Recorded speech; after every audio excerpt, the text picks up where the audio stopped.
"Ma'am, I'm not asking again. Leave the restaurant." The officer's voice carried farther than it needed to across Bellamy's dining room, a polished downtown restaurant where the lunch crowd had gone noticeably quiet. Sophia Bennett stood beside table 14 in her charcoal business suit, one hand resting lightly on the handle of her leather briefcase. Her reservation confirmation was still glowing on her phone. She had shown it to the hostess, then the floor manager.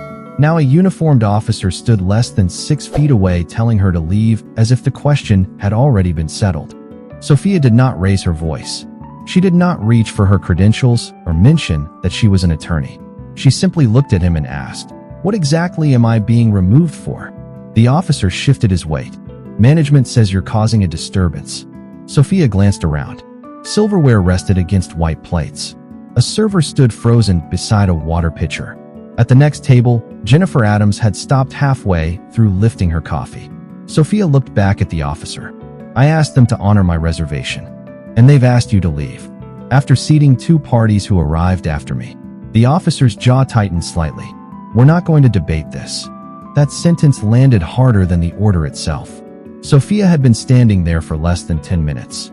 Yet somehow, every calm question she asked seemed to become evidence against her. When she first entered Bellamy's, the hostess had looked at Sophia, then at the reservation screen, then back at Sophia before asking for her name twice. A white couple had walked in behind her, given only a last name, and been led immediately toward the dining room. Sophia noticed. She said nothing. When her own reservation finally appeared on the screen, the hostess called the floor manager instead of seating her. He asked whether someone else had made the booking for her. Sophia answered calmly that she had made it herself. Then he asked to see the confirmation email. She showed him. Still, no table. Jennifer had watched most of it from 12 feet away. She had noticed the white couple. She had noticed Sophia's controlled expression. She had also noticed that Sophia never once became loud. But when the manager finally called the officer stationed near the building lobby, Jennifer had lowered her eyes to her coffee. Now there was nowhere else to look. "Officer," Sophia said, "before you remove me, would you check the reservation and ask what I actually did?"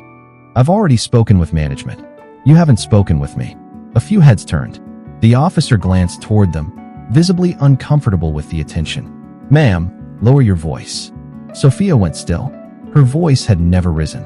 Even Jennifer seemed to register it. Her eyes lifted sharply from the table. Sophia let one quiet second pass before answering. "This is my normal voice." The floor manager stood several steps behind the officer, arms folded tightly. "We just want this handled without a scene." Sophia looked at him. "There wasn't a scene until you called an officer." The room seemed to shrink around those words.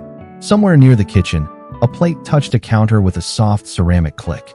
The officer exhaled through his nose. "All right, that's enough. Take your things and go." Sophia could feel every eye that pretended not to be watching. She looked down at her briefcase beneath the chair that should have been hers. Inside were documents for the meeting she had scheduled here that afternoon, documents she had spent most of the morning reviewing.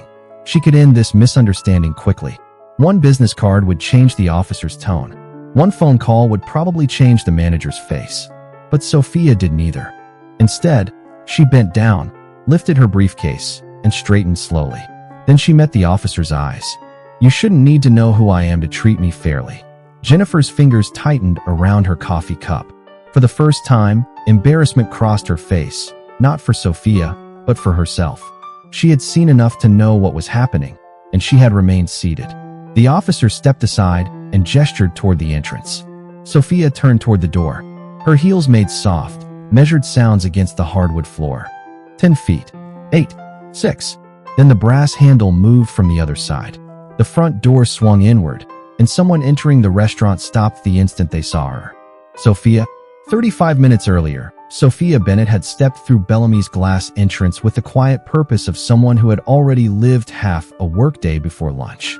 Her charcoal business suit was neat without being flashy, her white blouse crisp beneath it, and a slim leather briefcase hung from one hand. A gold watch caught the warm light as she checked the time. She was early, exactly as she intended to be. The meeting was not scheduled for another 40 minutes, which gave her enough time to review the documents she had carried from her office. Inside, Bellamy's moved with the controlled rhythm of a busy downtown restaurant. Servers crossed between closely spaced tables carrying iced tea and lunch plates. Glasses touched softly against polished wood. Low conversations blended with the muted sounds from the kitchen. Sophia approached the host stand and smiled. "Good afternoon. Reservation for Bennett." The young hostess looked at the screen. "Bennett. Sophia Bennett. 1 o'clock." The hostess typed, paused, then looked up at Sophia. Her eyes moved briefly over Sophia's suit, briefcase, and face before returning to the screen. Could it be under another name? It should be under Bennett. Sophia opened the confirmation on her phone. Before she could show it, the front door opened behind her. A white couple in business clothes entered, laughing softly. "Reservation for Walker," the man said. The hostess checked the screen once. "Right this way." She picked up 2 menus and led them into the dining room. Sophia remained beside the host's stand. When the hostess returned, Sophia held out her phone. "Here is the confirmation." The hostess read it. "Table 14. 1 guest. 1 o'clock." There was nothing unclear about it. Still, she did not reach for a menu. Just a moment. She disappeared toward the dining room and returned with the floor manager, a middle-aged man in a dark jacket. He looked at the phone, then at Sophia. "Did you make this reservation yourself?" Sophia paused. "Yes. Nobody from an office made it for you. I made it myself." His smile was polite in shape, but not in warmth. "We have had some booking problems lately." Sophia glanced past him. Several tables were empty, including table 14 near the front windows. "I understand, but the reservation is confirmed." The manager studied the screen again. Sophia had spent years reading rooms where people tried to hide decisions behind professional language. As a corporate attorney, she knew the difference between caution and delay, between a reasonable question and a question designed to make someone prove something twice. She also knew that anger could become a convenient distraction from the original problem. So she kept her voice even. "Is there an issue with the reservation?" "Nobody said there was an issue." "Then I would like to be seated, please." Across the dining room, Jennifer Adams looked up from her lunch. She was seated alone with a cup of coffee and a folder beside her plate, still dressed professionally from a morning at the bank. She had noticed Sophia when she entered, mostly because the host's stand had become strangely still. Jennifer watched the manager examine Sophia's phone. She had also seen the Walker couple arrive after Sophia and walk directly to their table. For a moment, Jennifer seemed ready to look away. Then she heard the manager say, "We need to make sure this table is actually available to you." Sophia's expression changed only slightly. "The confirmation says it is." The manager lowered his voice. "There is no need to become argumentative." Sophia stared at him. She had not interrupted him. She had not raised her voice. She had not moved from the spot where the hostess had left her standing. "I am not arguing," she said. "I am asking why a confirmed reservation is not being honored." 2 diners nearby glanced toward the host's stand. The manager noticed them immediately. His shoulders stiffened. "Please keep your voice down." Sophia felt something cold settle behind her ribs. Not surprise. Recognition. She had encountered this kind of moment before, when the rules seemed ordinary until they were applied differently to her. She looked toward table 14 again. Empty. Clean. Waiting. "May I sit at the table while you resolve whatever problem you believe exists? I need you to wait here." 5 minutes passed. Then 7. Sophia remained standing while other guests entered and were seated. She checked her watch once. Jennifer noticed that too. Finally, the manager returned, but instead of carrying a menu, he was accompanied by a uniformed officer who had been stationed in the lobby of the office building connected to the restaurant. The officer approached with the cautious expression of someone expecting trouble before hearing what had happened. The manager spoke to him first, quietly and out of Sophia's hearing. Jennifer watched Sophia standing alone beside the empty table, her briefcase at her feet, while 2 men discussed her as though she were not there. Then the officer turned toward her. "Ma'am, I understand there is a problem." Sophia looked at the empty table, then at the reservation still visible on her phone. "That," she said calmly, "is exactly what I am trying to understand." The officer looked from Sophia to the floor manager, but not once did he ask to see the confirmation still open on her phone. "Management says you have been refusing to cooperate," he said. Sophia held his gaze. Cooperate with what? The question was simple enough that Jennifer Adams looked up from her table again. She had spent most of her adult life working in places where details mattered. At the bank, a missing signature could stop a transaction, An incorrect date could delay a loan, and an assumption made too quickly could become an expensive mistake. Jennifer was organized because she believed facts should come before conclusions.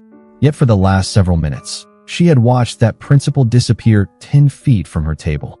The officer glanced toward the manager. "They asked you to wait while they sorted out your reservation." "I waited, and there was some disagreement. I asked why my confirmed table was being given to someone else." The manager stepped forward. "That is not what happened." Sophia turned toward him. "Then what happened?" He opened his mouth, but for a moment nothing came out. The officer filled the silence. "Ma'am, we are trying to keep this calm." Sophia's fingers tightened slightly around her phone. "I am calm." Jennifer noticed the contradiction immediately. The officer's voice was louder than Sophia's. The manager's posture was more defensive than hers. Yet Sophia was the only person being reminded to stay calm. Jennifer looked down at her coffee and saw her own reflection trembling faintly across the dark surface. She had noticed the first question at the host's stand. She had noticed the second. She had watched the white couple arrive after Sophia and walk straight past her. She had watched the manager ask whether someone else had made Sophia's reservation, as though a woman carrying a leather briefcase and wearing a business suit somehow required another person to explain her presence. Jennifer had told herself there might be information she did not know. It was a comfortable thought. It allowed her to remain seated. The officer finally extended his hand towards Sophia's phone. "Let me see the reservation." Sophia gave it to him. He looked at the screen for barely 2 seconds. "It says table 14, she said. He handed the phone back. "That does not mean management has to seat you if there is an issue." "What issue?" Again, nobody answered. At table 14, a server placed 2 fresh water glasses on the polished surface. Sophia watched her do it. "Is someone else being seated there?" she asked. The manager shifted his eyes toward the table. "We have another party coming. After my confirmed reservation, we reserve the right to manage our dining room." Sophia nodded slowly. "Of course you do. I am asking whether that policy is being applied equally." The word equally changed the air around them. Jennifer felt it before anyone spoke. The manager's expression hardened. "I do not appreciate what you are suggesting." "I have not suggested anything," Sophia replied. "I have described what happened." The officer took a half step closer, leaving a respectful distance, but making his intention clear. "Ma'am, maybe it would be better if you found somewhere else to have lunch." Sophia looked at him for a long second. "Would you say that if I were the person who complained?" The officer frowned. "This is not about you personally." "Then ask me what happened." A server passed behind them carrying a tray, slowing just enough to listen before continuing toward the kitchen. Conversations at nearby tables had become quieter. Jennifer could feel the restaurant dividing into 2 kinds of people, those who were watching openly and those pretending not to watch at all. She knew which group she belonged to, and the realization made her uncomfortable. Her phone rested beside her plate. Her folder from the bank remained closed. She could stand up. She could tell the officer exactly what she had witnessed. She could say that Sophia had been polite from the moment she entered. Instead, Jennifer stayed seated, searching for certainty when she already had enough of it. The manager leaned toward the officer. "This is exactly what I meant. She keeps challenging everything we say." Sophia heard him. Her face remained composed, but something in her eyes changed. Asking for an explanation is not causing a disturbance. The officer looked around at the growing attention from the dining room. His expression tightened. What had begun as a reservation dispute was now becoming public, and he seemed more interested in ending the discomfort than understanding its cause. "All right," he said. "Here is what we are going to do. You are going to gather your belongings and leave." Sophia did not move. "Am I being removed because I broke a rule?" "Management wants you gone." "That was not my question." Jennifer finally set her coffee cup down. The porcelain made a small, clean sound against the saucer. Sophia turned her head slightly, and their eyes met for the first time. Jennifer saw no anger there, only a quiet expectation that someone who had witnessed the truth might eventually decide it mattered. Jennifer opened her mouth, but the officer spoke first. "Ma'am, I am not asking again." Sophia looked back at him. Then, without reaching for a business card, without naming her profession, and without making the phone call that could have ended the entire situation, she slipped her phone into her briefcase. "Then at least be clear," she said. "You are asking me to leave without telling me what I did." The officer did not answer. And for Jennifer, his silence answered everything. Jennifer felt the silence settle between the officer and Sophia like something physical. She had spent years training employees to document facts before making decisions. Yet she had just watched a decision come first and the facts become an inconvenience afterward. Sophia lowered her gaze to the briefcase at her feet, but she did not pick it up yet. "Before I go," she said, "I would like the manager to confirm one thing." The floor manager folded his arms. "What now?" "Whether table 14 was available when I arrived." His expression tightened. "I already explained that we manage our own seating." "That is not what I asked." The officer exhaled. "Ma'am, this is not helping." Sophia turned toward him. "I am trying to establish what happened. I arrived with a confirmed reservation. 2 parties who arrived after me were seated.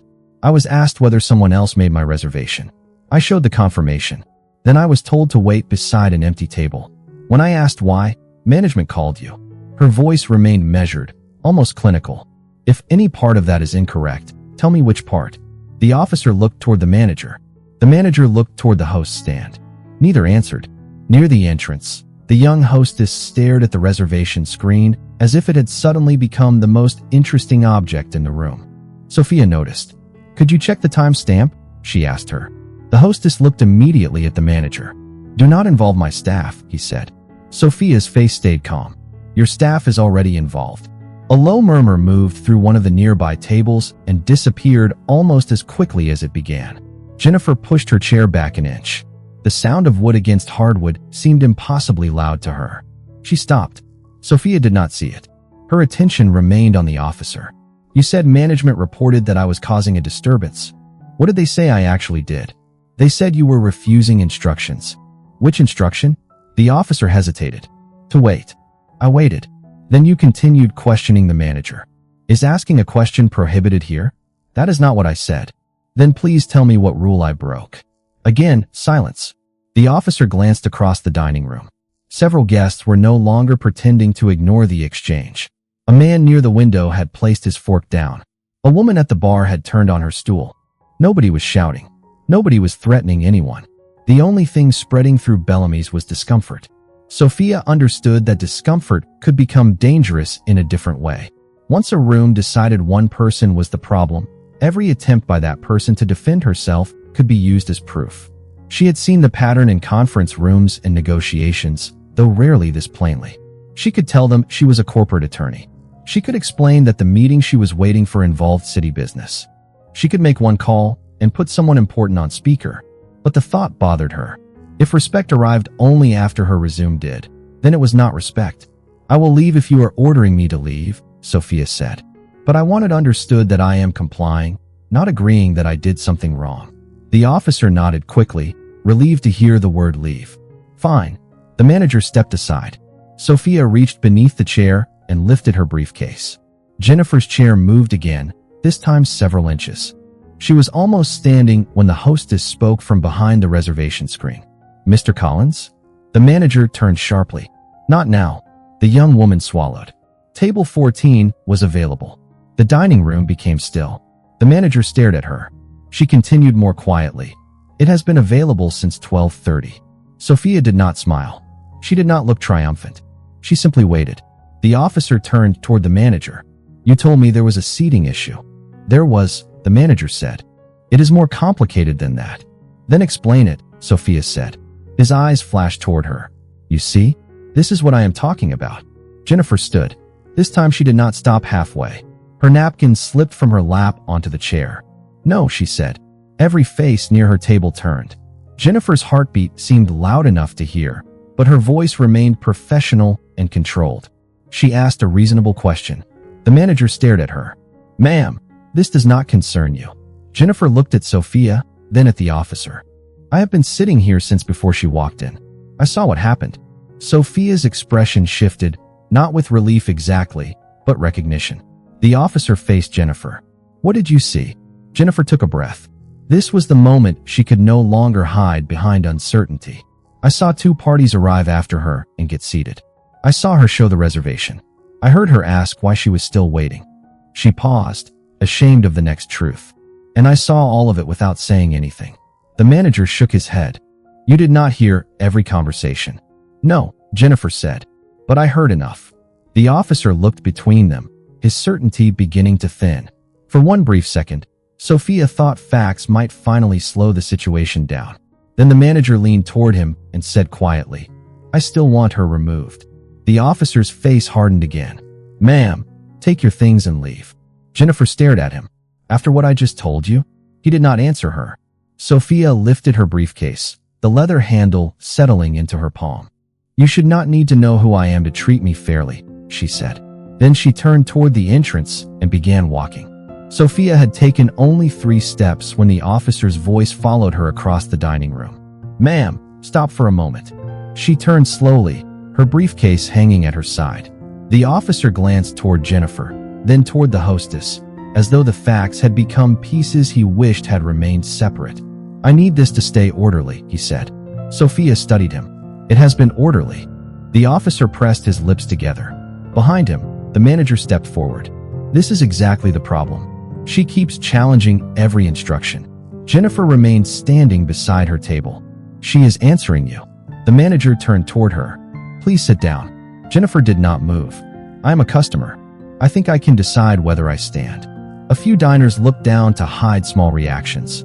Sophia felt no satisfaction from it. The situation had already moved beyond a table and a reservation. What unsettled her was how easily ordinary words had been rewritten around her. Questioning had become challenging. Waiting had become refusing. Standing calmly in a restaurant had somehow become causing a disturbance. The officer looked at Sophia again. "Do you have identification?" Sophia's eyebrows lifted slightly. "For what purpose?" "I am trying to document what happened." "Am I being cited for something?" "No." "Am I being detained?" "No." "Then why do you need my identification?" The officer paused. "Because management called me about you." Sophia let the answer sit between them. "Management called you because I asked them to honor a reservation." The manager shook his head. "There you go again." Jennifer's face tightened. "There she goes doing what?" "Explaining what happened." The officer raised one hand, not threateningly, simply asking for quiet. "Everyone needs to stop talking over each other." Sophia almost laughed at the strange fairness of that sentence. Nobody had allowed her version of events to matter until another customer supported it. And now that the manager was losing control of the story, suddenly everyone was equally responsible for the confusion. She reached into her briefcase, not for identification, but for her phone. "I would like the incident number associated with this call." The officer's expression changed. It was small, but Sophia saw it. "Why?" "Because if a police response is being used to remove me from a business after a confirmed reservation was denied, I want a record of it." The manager looked at the officer. "See? She is threatening legal action." Sophia turned to him. "I did not threaten anything.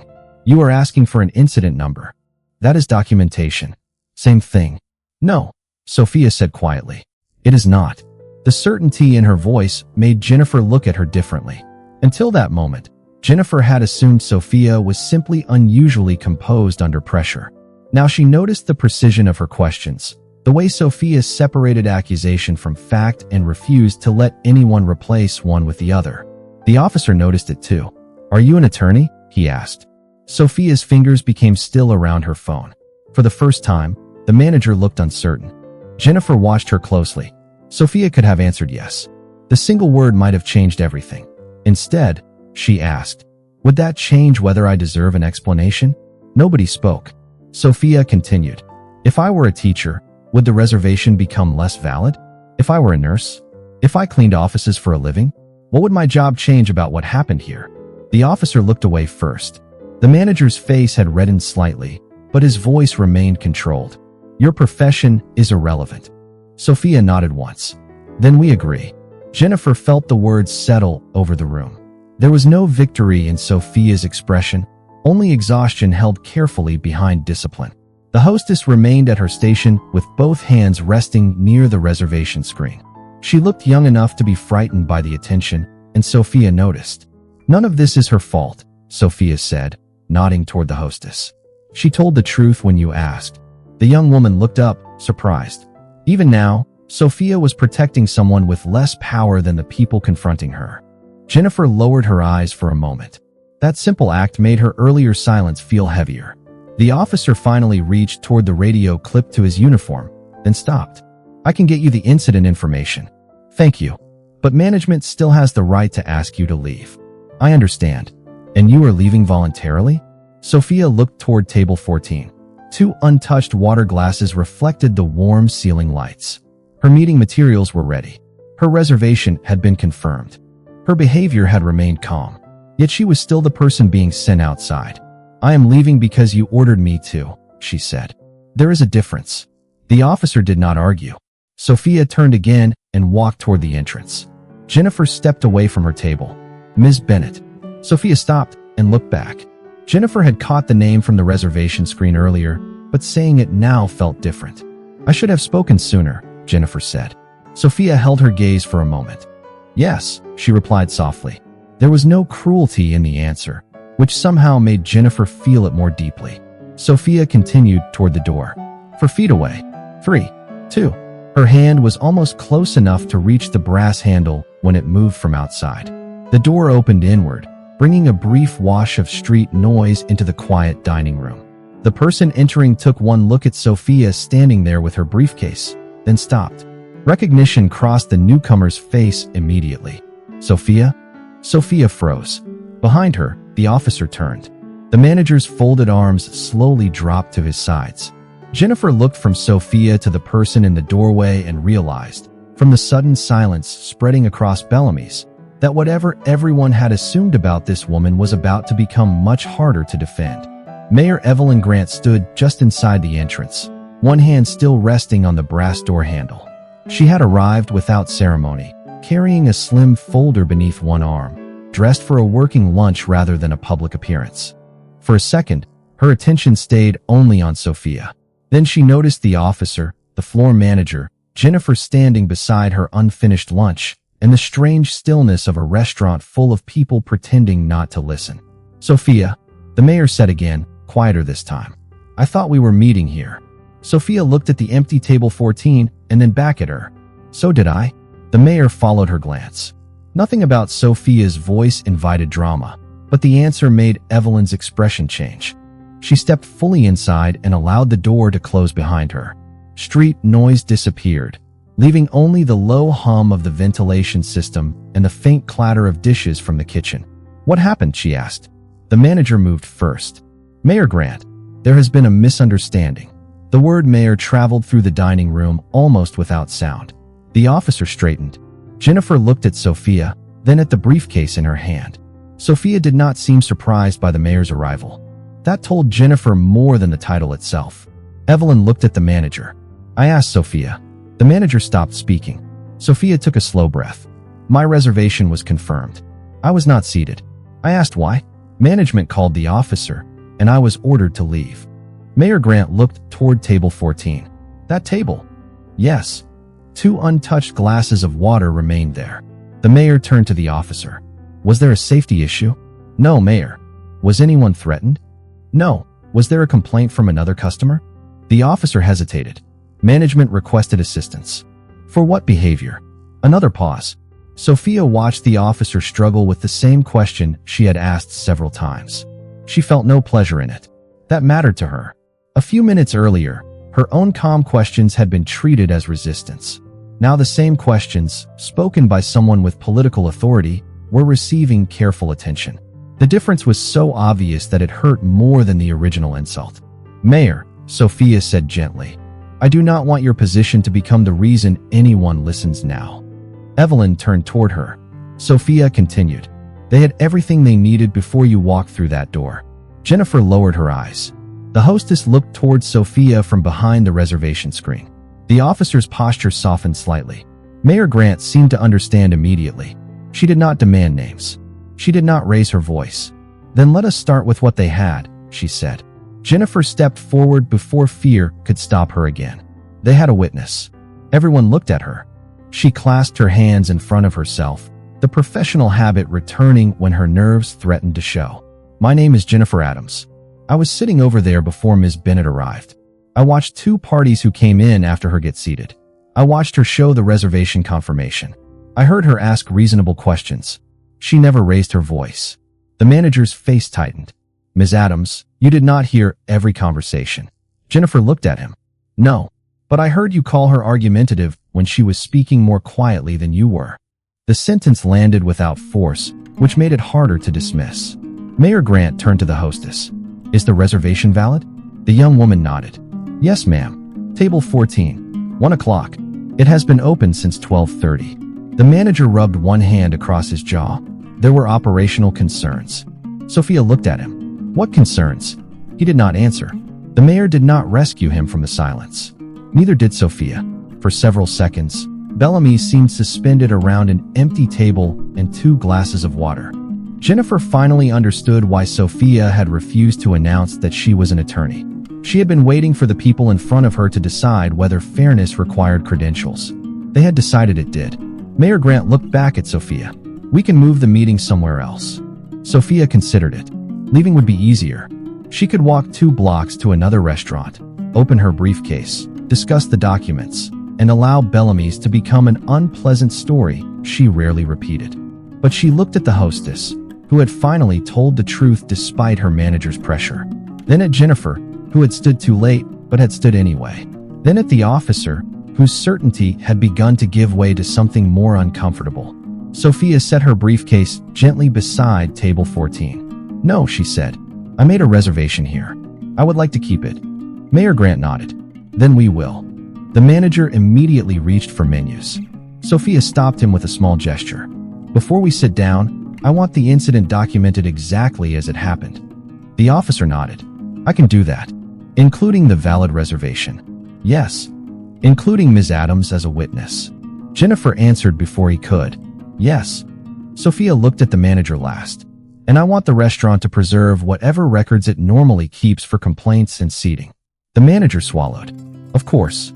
Sophia's tone remained calm. "Thank you." There was no triumph in those words. No humiliation returned for humiliation received. She simply pulled out the chair that had been waiting for her all along. And as Mayor Grant took the seat across from her, Jennifer realized the most powerful thing Sophia had done was not reveal who she knew. It was refuse to become smaller before anyone knew at all. For several minutes after Sophia sat down, Bellamy's tried to become a restaurant again. Conversations slowly returned. Silverware moved against plates.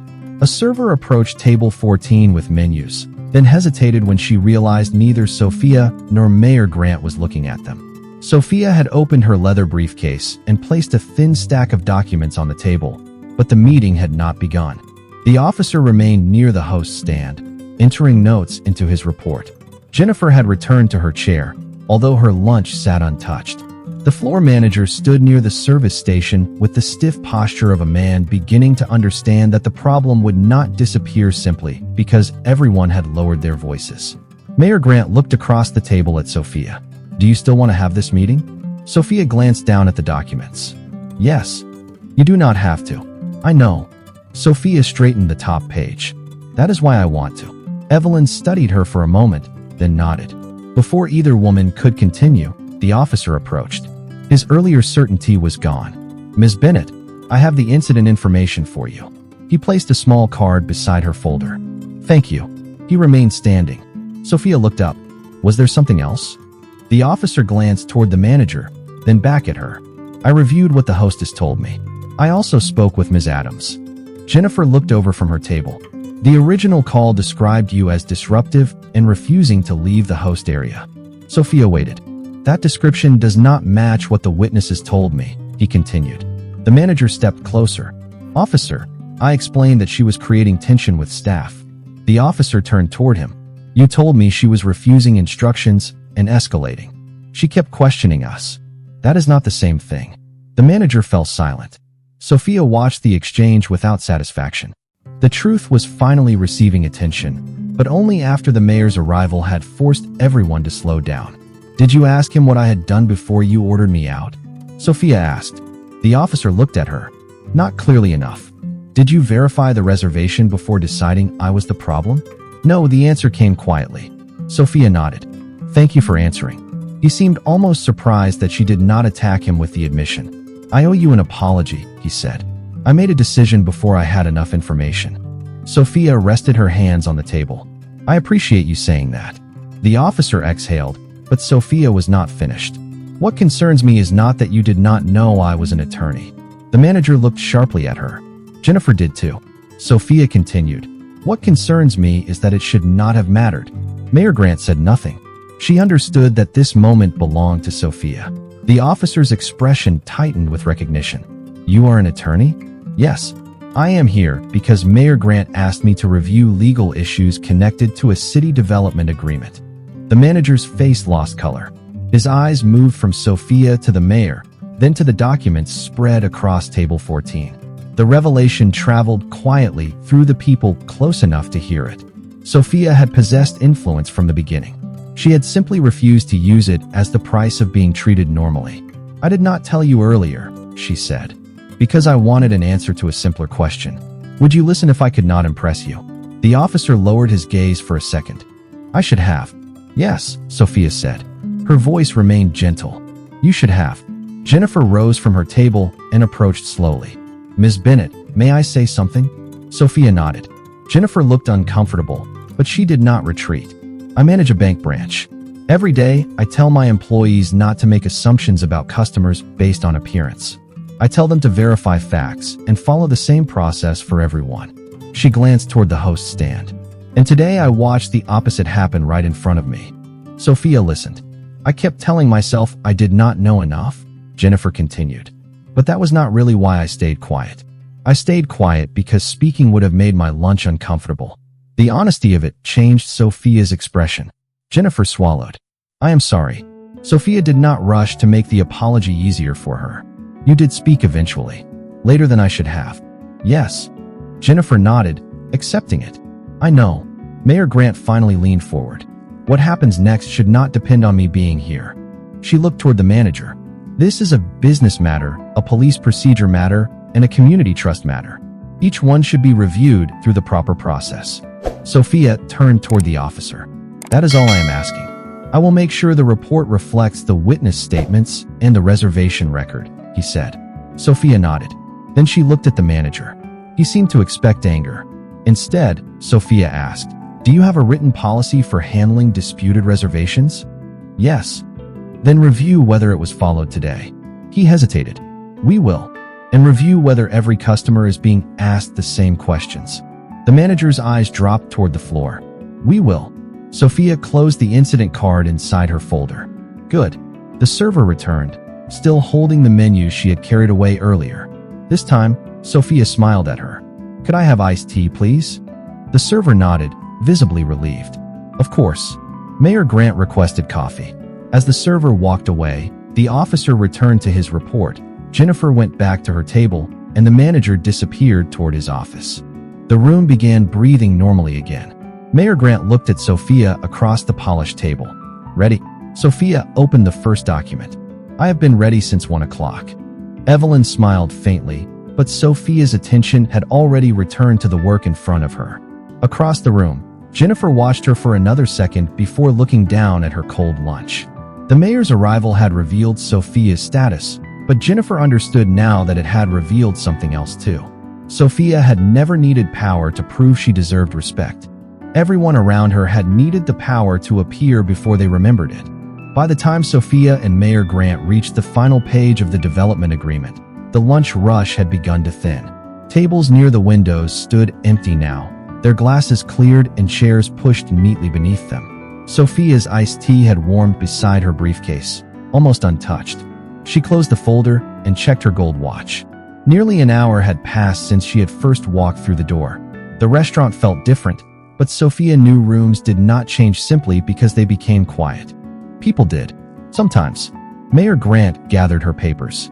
The revised language works for me, she said. Send the final version to my office this afternoon. I will. Evelyn hesitated before standing. And Sophia, about what happened here. Sophia looked up. You do not have to fix it for me. I know. That matters. The mayor nodded. She understood. Sophia did not want a public official turning a personal wrong into a performance of political power. She wanted the ordinary systems that had failed her to become harder to misuse against the next person. Near the host's stand, the officer had finished his report but had not left. When Sophia stood, he approached again, holding the incident card. Ms. Bennett, I added the witness statement and confirmed the reservation information. He handed it to her. My supervisor will review the response. Sophia accepted the card. Thank you. I also documented that there was no threat, no safety issue, and no disruptive conduct observed when I arrived. Sophia looked directly at him. That is important. He nodded. I understand that now. There was no dramatic apology this time. No speech. Just a man correcting a record he should have examined more carefully in the first place. Sophia slipped the card into her briefcase. The next woman may not have the mayor walking through that door, she said. The officer's expression changed. I know. She may not be an attorney either. I know. Then make sure she still gets questions before conclusions. He lowered his eyes briefly, then met hers again. I will remember that. Sophia believed he meant it. Whether he would live by it was something only the next difficult moment could prove. The floor manager appeared from the hallway leading to his office. The confidence he had carried earlier was gone. He stopped several feet from Sophia. Ms. Bennett, may I speak with you? She waited.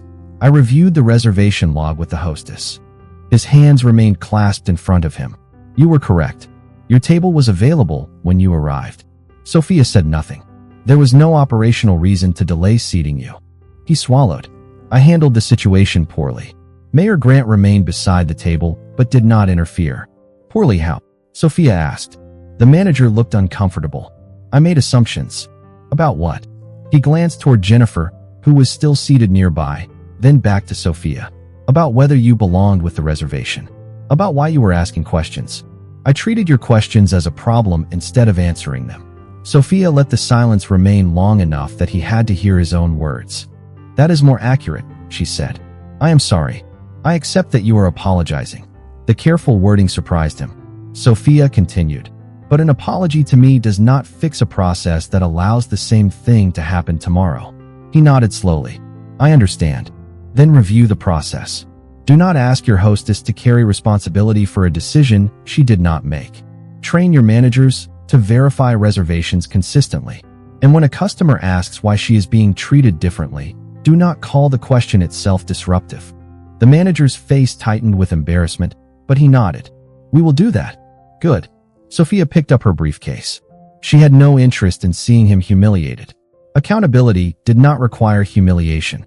As she turned toward the entrance, Jennifer rose from her table. She had remained longer than necessary, her folder tucked beneath one arm. Sophia. This time she did not use the formal title. Sophia stopped. Jennifer approached carefully. I wanted to apologize again, but I do not want to make you responsible for making me feel better. Sophia's expression softened slightly. Jennifer continued. I kept thinking about what I tell my employees. Equal service. Consistent procedures. No assumptions. It sounds very good in a training room. She looked toward the empty host stand. Today I learned that believing those things privately is not enough when you watch someone else being denied them publicly. Sophia studied her for a moment. What will you do with that? Jennifer took the question seriously. Monday morning, I am reviewing how my branch handles customer complaints and identification requests. Not because I think my staff are bad people. Because good intentions are not a system. Sophia gave a small nod. That sounds useful. Jennifer exhaled. I should have stood up sooner. Yes. Jennifer accepted the answer without flinching. Sophia added, but you stood up before it was comfortable. Jennifer looked at her. Does that count for anything? Sophia's voice stayed quiet. It counts for what you do next. Jennifer nodded. There was no instant friendship between them, no easy ending that erased what had happened. Only recognition. Mayor Grant approached with her folder, ready to leave. Jennifer stepped aside, then noticed Sophia reaching for the heavy glass door. She moved first and held it open. Sophia paused beside her. Their eyes met. Jennifer did not smile as though she expected forgiveness.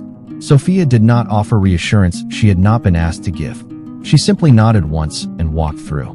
Behind her, Jennifer continued holding the door as another customer approached from the sidewalk, a small act that no one in the restaurant applauded and no one needed to. Outside Bellamy's, the afternoon moved as though nothing unusual had happened. Cars rolled through the intersection. A delivery truck waited at the light. Office workers passed along the sidewalk carrying coffee cups and paper bags, their conversations disappearing into the steady noise of downtown. Sophia stood beneath the restaurant awning for a moment with her leather briefcase in one hand. Mayor Grant stopped beside her. Through the glass behind them, Jennifer was still holding the door for an older customer entering the restaurant. Sophia watched until the door closed. You handled that with more patience than I would have, Evelyn said. Sophia adjusted the briefcase handle in her palm. Patience does not mean pretending it was acceptable. I know. Sophia looked through the window at table 14. The 2 water glasses had already been removed. A server wiped the polished surface, preparing it for someone else. Soon there would be no visible evidence that anything had happened there. That was what stayed with Sophia. Most unfair moments did not leave broken furniture or flashing signs behind them. They disappeared into ordinary afternoons unless someone documented them, remembered them, or decided to behave differently the next time. Mayor Grant followed Sophia's gaze. Do you want my office involved in the review? Only where the city has a legitimate role, Sophia said. I do not want special treatment after being denied ordinary treatment. Evelyn nodded. Fair enough. The officer has a supervisor. The restaurant has management. Let those systems do their jobs. Sophia paused. And if they do not, then we deal with that. A faint smile crossed the mayor's face. There is the attorney I came to meet. Sophia finally smiled too, but only for a second. They walked together toward the corner, their pace unhurried. At the intersection, Mayor Grant's driver was waiting at the curb. Sophia declined the ride. Her office was only several blocks away, and after sitting through the meeting, she wanted to walk. Evelyn climbed into the car, leaving Sophia alone with the city moving around her. Back inside Bellamy's, Jennifer Adams stood near her table with her folder pressed against her side. She could have left immediately, but she found herself looking toward the host's stand. The young hostess was reorganizing menus. The floor manager approached her, and Jennifer instinctively watched. Earlier, the hostess had looked frightened every time he came near. This time, he stopped several feet away and spoke quietly. Jennifer could not hear every word, but she saw him gesture toward the reservation screen and then toward his office. The hostess answered. He listened. He did not interrupt.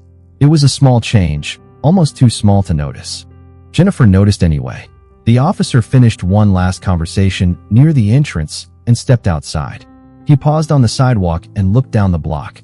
Sophia was already nearly 100 feet away, moving through the afternoon crowd in her charcoal suit, her posture straight, her steps steady. He watched for a moment before turning in the opposite direction. There was nothing triumphant about the scene. Nobody had been publicly destroyed. Nobody had been reduced to the worst decision they had made that afternoon. But the record now said what had actually happened, and the people involved could no longer hide behind the easier version of the story. Jennifer gathered her belongings. Before leaving, she approached the hostess. You did the right thing when you told the truth about the table. The young woman looked surprised. I should have said something earlier. Jennifer understood the sentence immediately. So should I. They exchanged a quiet nod. Jennifer stepped outside and saw Sophia waiting at the crosswalk half a block away. For an instant, she considered calling after her, but she stopped herself. Another apology would have been for Jennifer, not Sophia. Instead, she took out her phone and opened her work calendar. Under Monday morning, she added a meeting with her branch leadership team. Customer treatment review. Consistent verification procedures. Complaint escalation. She stared at the words, then added one more line. Assumptions before facts. The light changed ahead. Sophia crossed with the crowd. Warm afternoon light reflected from office windows onto the sidewalk, briefly catching the gold watch at her wrist. No one around her knew what had happened inside Bellamy's. They did not know she was an attorney. They did not know she had just met with the mayor. To the strangers passing her, she was simply a black woman carrying a briefcase through downtown. Sophia preferred the truth contained in that ordinary image. Her dignity had never come from her profession, her education, or the powerful person who knew her name. Those things had only forced other people to recognize what should have been recognized before they knew any of them. At the next corner, Sophia stopped beneath a red light. She loosened her fingers around the briefcase handle and drew one slow breath. Behind her, Bellamy's glass doors opened for another customer and closed again. Inside, table 14 filled with new voices. Outside, the signal changed. Sophia stepped forward with everyone else, disappearing gradually into the moving crowd while the late afternoon light remained on the glass behind her.